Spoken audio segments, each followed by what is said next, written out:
Et maintenant, donc, la parole à Dominique Matam pour le Parti de gauche, deuxième tête de liste.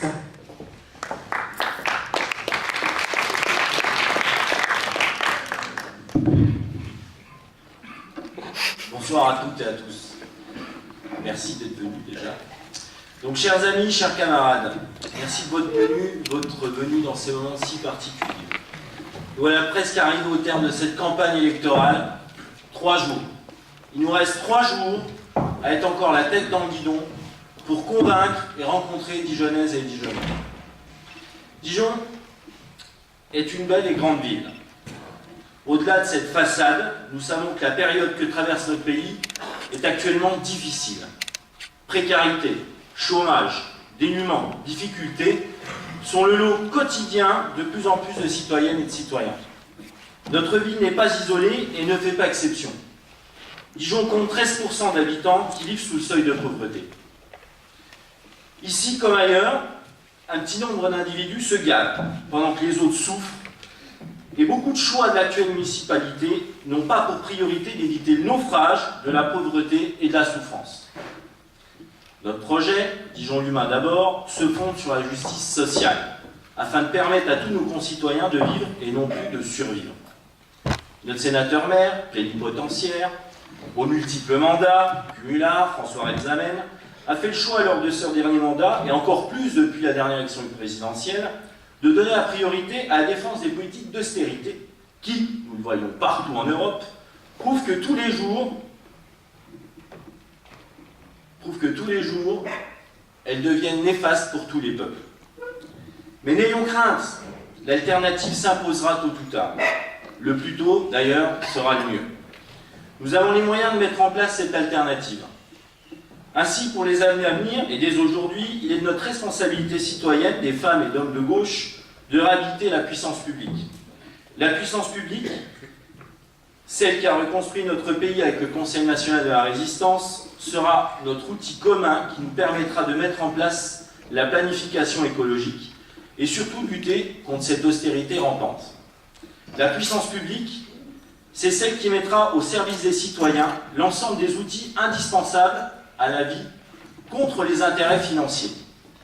Réhabiliter la puissance publique, c'est créer une régie publique associant élus, salariés, usagers, afin de reprendre le contrôle citoyen sur ce bien vital qu'est l'eau, en mettant en place la gratuité des premiers mètres cubes, indispensable à la vie.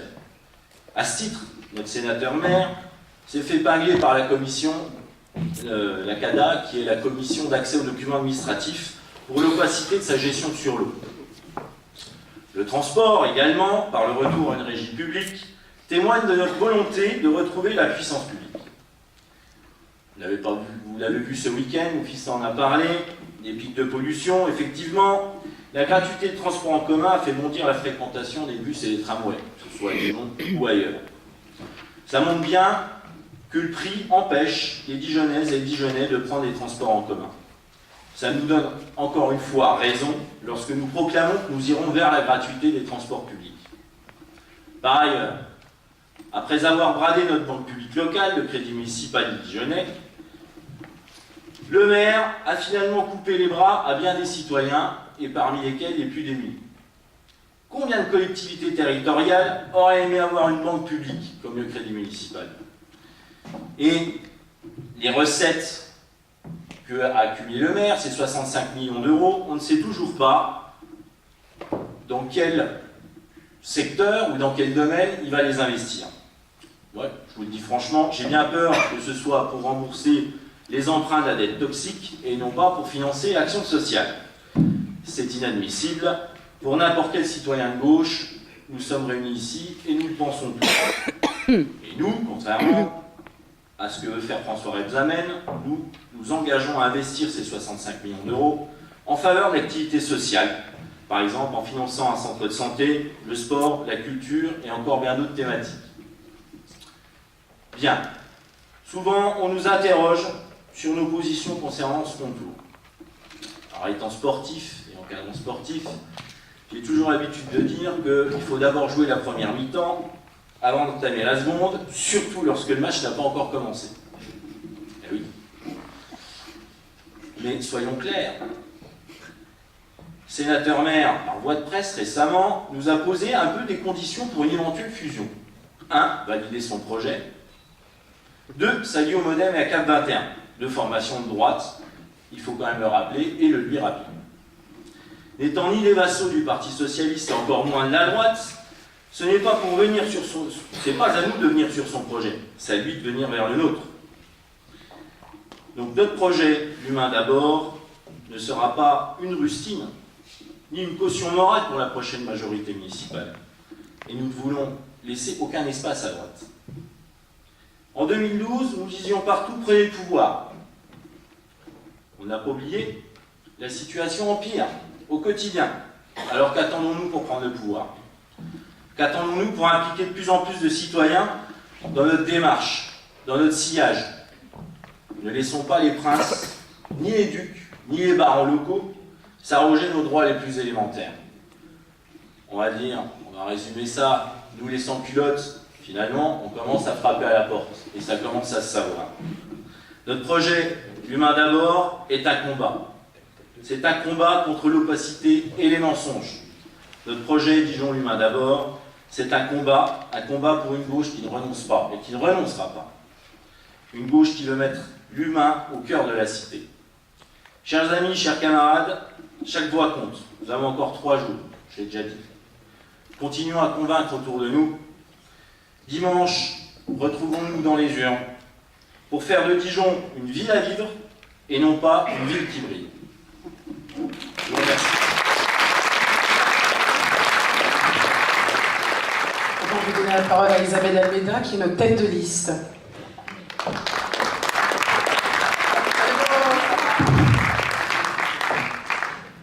Bonsoir à tous et à toutes, et à mon tour je voudrais remercier Raquel et Pierre qui sont venus de Paris, je pense, mais qui aussi certainement voyagent beaucoup en ce moment. Et comme vous l'annoncez Bernard, je voudrais à mon tour excuser Jacques Chavalier, responsable national à la vie du parti, pour son absence ce soir.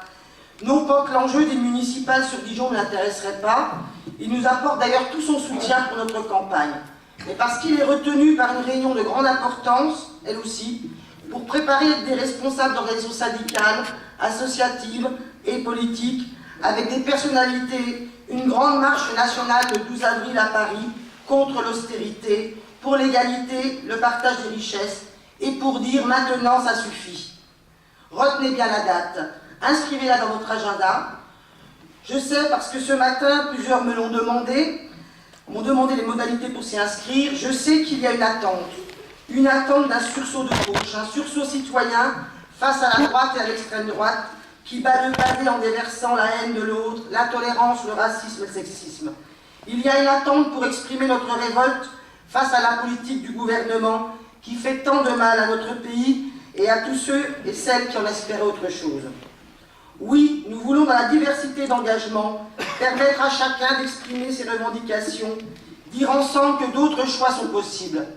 Vous l'aurez compris, c'est une marche d'espoir, pas un coup médiatico-politique sans lendemain, car nous avons l'envie de construire des alternatives à cette politique libérale.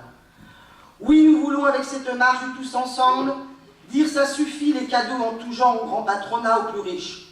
Ce pacte de soi-disant responsabilité que ce matin, aux côtés des salariés de leurs syndicats, nous avons dénoncé et qui n'est en rien un moteur pour l'emploi et la croissance. C'est un marché de dupes, aucun engagement précis de création d'emplois, mais ce qui est visé, c'est la déstructuration de notre protection sociale. D'ailleurs, ce n'est pas Gattaz, le patron du MEDEF, qui me contredira, puisqu'il dit lui-même qu'il est content qu'on ne touche pas au Grisby. Vous savez, les dividendes qui sont versés par milliards aux actionnaires. Et la France est sur le podium en 3e place dans le monde pour le versement de ces dividendes. Cela fait plus de 20 ans que cette politique de cadeaux fiscaux et sociaux, aides publiques, exonération de cotisations, abreuve les entreprises et les actionnaires. C'est ça le monde de la finance. Sans que l'économie de notre pays ne se porte mieux et que le chômage ne soit enrayé. C'est le contraire. Et sur ce quartier de Dijon, quartier populaire, quartier de Brésil, les habitants, les jeunes notamment, en savent quelque chose depuis des années. Quelques exemples locaux des cadeaux faits aux entreprises. Sur Dijon, vous connaissez tous le groupe Parker, ex-Parvex, celui qui veut licencier 80 salariés. Et je tiens ici à porter en votre nom tout le soutien de notre liste à la lutte des Parker en ce moment. Parker, c'est 225 millions de dollars de dividendes versés aux actionnaires. C'est 6 millions d'euros, bon, vous ferez le calcul, 6 millions d'euros en 3 ans versés par l'État à ce groupe. Exonération de cotisation sociale, crédit impôt compétitivité, crédit recherche. Alors qu'on arrête de nous répéter à longueur de discours que ce serait le travail qui coûterait cher à notre économie. Non, la preuve, c'est le capital qui coûte et ruine la société et des vies humaines. Et des exemples comme Parker, on en a de pleines pages. Et je tiens à saluer ceux et celles, notamment les syndicalistes, sur le département de la Côte d'Or, qui mettent à jour, entreprise par entreprise, la vérité des prix, la vérité des coûts. Et je vous le dire aussi ici, le combat contre le pacte de responsabilité, ce n'est pas fini. Menons-le. Il n'est pas encore voté au Parlement. Faisons grandir la mobilisation, car comme moi, vous avez dû entendre de la contestation jusque dans les rangs des formations qui sont au gouvernement. Alors si le président Hollande et son gouvernement ont décidé de n'avoir qu'une seule oreille, celle de droite, pour mieux entendre les doléances du MEDEF, du monde de la finance et de la Commission européenne, nous, avec bien d'autres, n'avons pas l'intention de renoncer à mener une politique de gauche. Car d'une part, cette politique libérale, ce n'est pas ce qu'ont exprimé la majorité des électeurs le 6 mai 2012, et parce qu'elle nous emmène droit dans le mur. Et nous sommes de plus en plus nombreux à le dire. Pas que les communistes, pas que le Front de gauche, mais des économistes de renommée mondiale, et des rapports comme celui, par exemple, très accablant de l'ONG Oxfam sur les inégalités de richesse dans le monde, il y a quelques semaines au moment de la grand-messe de Davos. Je cite, « Les politiques d'austérité mises en place après la crise pèsent lourdement sur les personnes pauvres, alors qu'elles permettent aux riches de s'enrichir toujours plus. » Et le savez-vous, le MEDEF, encore lui, vous allez dire que je fais une obsession, mais moi je ne fais pas que déclarer que mon ennemi c'est la finance, je la combats. Donc le MEDEF, sur sa lancée, ne fait pas que donner ses injonctions au gouvernement. Il passe à l'offensive auprès de nous. Quand je dis nous, c'est les candidats aux élections municipales. Il a préparé un beau modèle de lettre que les MEDEF locaux ont pu envoyer aux candidats. Bon, je vous le dis, je ne l'ai pas reçu par l'antenne locale du MEDEF, qui, elle, a préféré inviter au débat seulement 2 têtes de liste. Bonjour la démocratie. Alors, dans cette lettre, eh bien, vous en doutez, il y a des recommandations pour privatiser les services publics locaux, ils sont même à notre disposition pour nous aider, pour réduire les dépenses publiques et surtout alléger la fiscalité des entreprises. Mais en même temps, il faudrait, selon cette lettre, quand même que les communes continuent d'investir et donc de remplir les carnets de commandes. Alors quand je lis sur Dijon, le MEDEF veut plus de transport en commun pour emmener les salariés, mais ne veut plus payer le versement transport au Grand Dijon, j'ai bien compris, vous aussi, qu'avec cette logique, ce serait uniquement aux habitants de financer ou de se serrer la ceinture, ou les deux.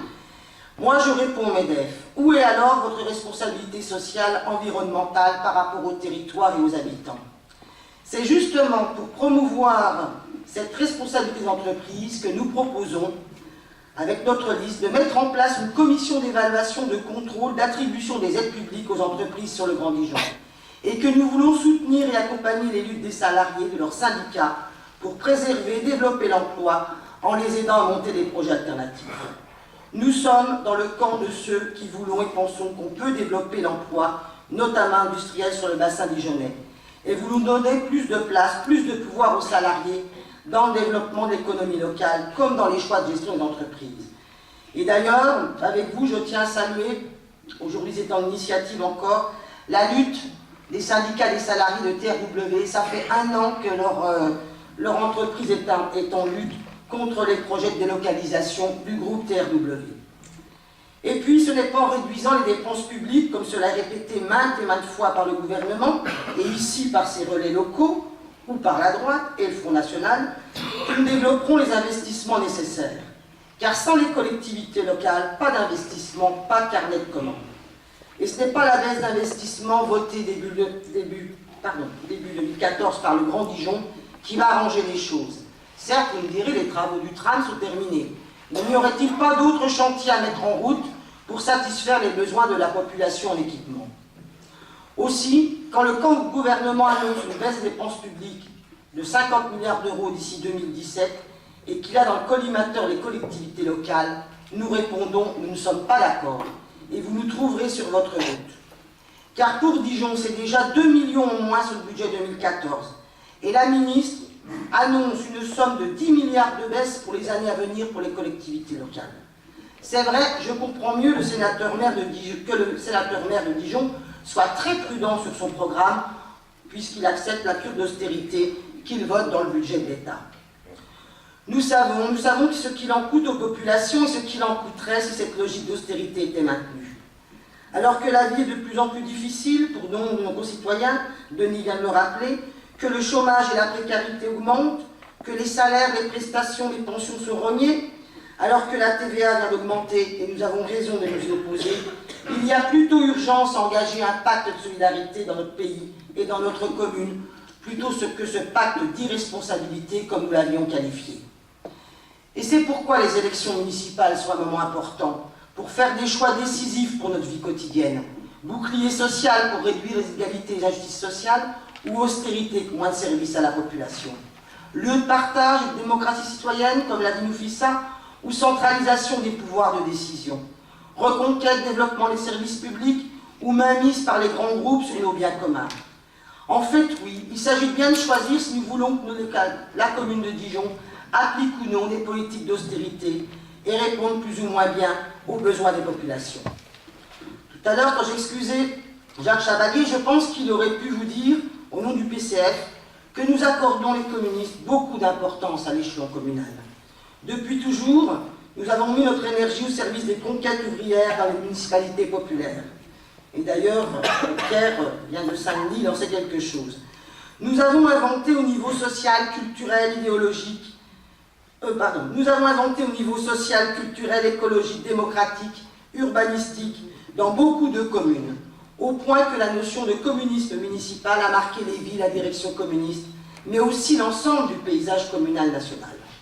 Aussi, nous ne voulons pas laisser détruire ce tissu d'avancée et d'innovation communale. Et nous faisons en ce moment dans tout le pays, avec cette campagne, tout pour qu'au soir du 23 mars et au deuxième tour, les populations puissent avoir à leur côté plus d'élus communistes et du front de gauche pour mieux vivre au quotidien et mieux vivre ensemble. À Dijon, nous avons choisi d'être utiles aux habitants en portant un projet de résistance, de solidarité et de citoyenneté. Et de le porter avec une liste initiée par les formations du front de gauche, Jennifer l'a dit, le parti de gauche, Ensemble, la gauche unitaire et le PCF, et ouverte aux citoyens et citoyennes.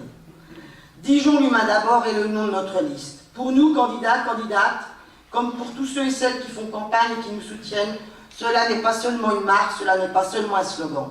Cela veut dire que nous refusons la réduction des dépenses publiques, car ce qui se joue sur notre commune, ce sont les transports, les crèches, le renouvellement urbain, le logement social de qualité pour tous. Au contraire, il faut encore être plus porteur de solidarité nouvelle et concrète quand la crise fait tant de mal. Certes, Dijon n'est pas la ville qui compte le plus de taux de pauvreté, 13%, mais cela représente derrière ce chiffre des milliers d'hommes et de femmes, d'enfants, de jeunes, qui survivent plutôt que vivre et s'épanouir. Allons plus loin dans les tarifications sociales, jusqu'à la gratuité d'un service à la population. Les transports, la restauration scolaire, le droit aux vacances pour tous les enfants.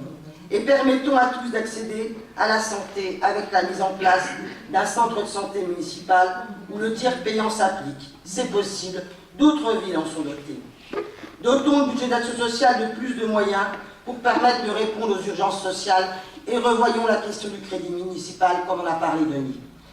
Et dans cette période où la trêve hivernale va prendre fin, 1er avril plutôt que le 15 mars, faisons comme d'autres maires. Osons prendre un arrêté contre les expulsions locatives et les coupures d'énergie et d'eau pour les familles en difficulté financière. Alors que tant de lieux d'accès aux droits sociaux, notamment CAF, CARSAT, CEPAM et autres sont menacés de fermeture dans certains quartiers et communes de l'agglomération, agissons pour le maintien de ces permanences de proximité qui favorisent l'accès aux droits. Car notre conception d'élu local, c'est aussi mener des batailles, des luttes avec les habitants, les usagers, les salariés, pour améliorer les conditions de vie. Ce n'est pas seulement dire, comme le faisait remarquer Noufissa, votez pour ma liste, ou votez pour moi, en ce moment, et j'appliquerai mon programme, je gérerai suivant les contraintes extérieures, notamment budgétaires. Non, c'est aussi favoriser la participation des habitants, leur mobilisation pour changer le cours des choses. Dijon l'humain d'abord, c'est aussi refuser la mise en pièces de la démocratie locale. Ce gouvernement, comme le précédent, veut éloigner les citoyens et aussi les élus locaux des lieux de décision.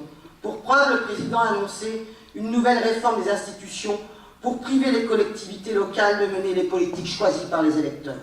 C'est grave, je le dis, car nos concitoyens expriment beaucoup de défiance envers les politiques. Aussi relevons le défi partout dans notre commune, dans l'agglomération, pour faire vivre de nouvelles pratiques et redonner du souffle à la démocratie citoyenne. C'est pour ça que nous proposons de donner plus de pouvoir et de moyens au conseil de quartier. Sur le Grand Dijon, nous proposons de créer une commission sur les transports, associant usagers, syndicats, élus des communes, pour améliorer les transports et les modes de déplacement, quels qu'ils soient. C'est d'ailleurs ce que nous avons dit dernièrement aux représentants d'un syndicat de Divia, comme à l'association EVAD. Nous voulons aussi qu'une commission sur tous les services publics soit mise en place, services publics locaux, l'eau, transport, chauffage, pour améliorer l'existant, mais aussi proposer la reconquête des services publics sur l'agglomération. Se réapproprier nos biens communs, intervenir dans les choix, c'est ainsi que nous pourrons redonner goût à la chose publique et à la politique. Et c'est ainsi que nous pourrons être efficaces socialement et économiquement. Car au contraire de la privatisation, quelle que soit sa forme, le pire étant les contrats en partenariat privé-public, c'est cela qui plombe les budgets et qui fait reculer la maîtrise publique de nos biens et de nos équipements. Quant à la jeunesse, donnons-lui la parole et les moyens de son autonomie et de s'impliquer dans la cité. Nous proposons la création d'un conseil local des jeunes sur l'agglo. Et parlons aussi de droit à l'égalité et à vivre bien ensemble sur notre ville. Dijon l'humain d'abord, c'est donner la priorité au lien social et à la présence humaine pour prévenir les situations difficiles et pour assurer la sécurité des personnes. Aussi, nous nous prononçons contre la vidéosurveillance dans les espaces publics, qui est un aménagement coûteux et inefficace et hors de la compétence des communes. Dans notre campagne, nous avons voulu marquer l'ambition d'égalité des droits, et nous continuerons d'ailleurs. Nous avons fait du 8 mars, Journée internationale des droits des femmes, un moment fort, et nous avons été les seuls, vous l'aurez remarqué, de mobilisation pour l'émancipation des femmes et pour l'égalité, au moment où les réacs veulent nous cantonner à nos tâches familiales ou reproductives en France et en Europe. Et nous avons aussi exprimé, avec une votation symbolique samedi dernier, la volonté d'aller au plus vite vers le droit de vote des étrangers non communautaires. Ça suffit, au fil des élections, de rencontrer des habitants de Dijon qui vivent plus de 40 ans dans notre ville et qui ne peuvent pas encore décider des projets municipaux et des équipes qui les mèneront. C'est aussi cela qui divise et crée de la colère, alors que majoritairement les Français sont d'accord avec cette proposition.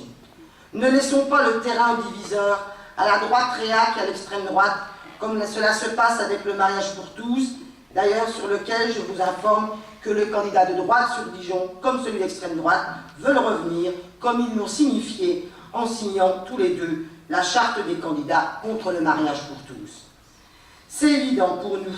Nous ne voulons pas que la droite revancharde avec ses projets de régression sociale, démocratique, et j'en passe, revienne au pouvoir à Dijon et dans l'agglo. Et nous voulons réduire au plus bas l'influence de l'extrême droite et ses propositions anti-laïques de division et qui promettent à Dijon la réduction du budget de la culture. Voilà notre engagement, amplifier, inventer d'ambitieuses et de nouvelles politiques publiques de gauche au service de la population. C'est ce que nous portons et que nous allons continuer de porter de manière constructive dans notre campagne. Et nous pensons que c'est avec des hommes et des femmes engagés à gauche que ces projets peuvent aboutir et être portés. Alors que depuis 2008, il règne comme une confusion entretenue par le maire, où droite et gauche pourraient s'allier et faire la même politique. Au point où cette année, il n'y a plus qu'un maire candidat, son projet et ceux et celles qui sont d'accord avec lui. Cela n'aide pas à faire la clarté politique. Nous ne voulons pas renoncer à faire une politique de gauche. Et c'est pourquoi nous appelons les électeurs, les électrices, à utiliser dimanche prochain leur bulletin de vote, Dijon l'humain d'abord, pour dire « je ne me résigne pas, je vote contre l'austérité et pour la solidarité ». Et je le dis ce soir, plus vous utiliserez ce bulletin, plus vous ferez entendre vos exigences et plus vous donnerez les moyens d'élire des femmes et des hommes utiles à vos combats pour améliorer votre vie quotidienne. Et ensemble, nous serons plus forts pour contrer la droite, l'extrême droite, et plus forts pour ancrer à gauche une équipe et un projet ambitieux pour Dijon. C'est pourquoi je vous invite tous et toutes à poursuivre la mobilisation pour les 3 jours de campagne qui nous restent. C'est souvent dans les derniers instants que les gens se décident. Alors allons-y, porte à porte, point de rencontre devant les entreprises, devant les supermarchés. Il ne faut rien lâcher. Je compte sur vous, je compte sur nous. Merci.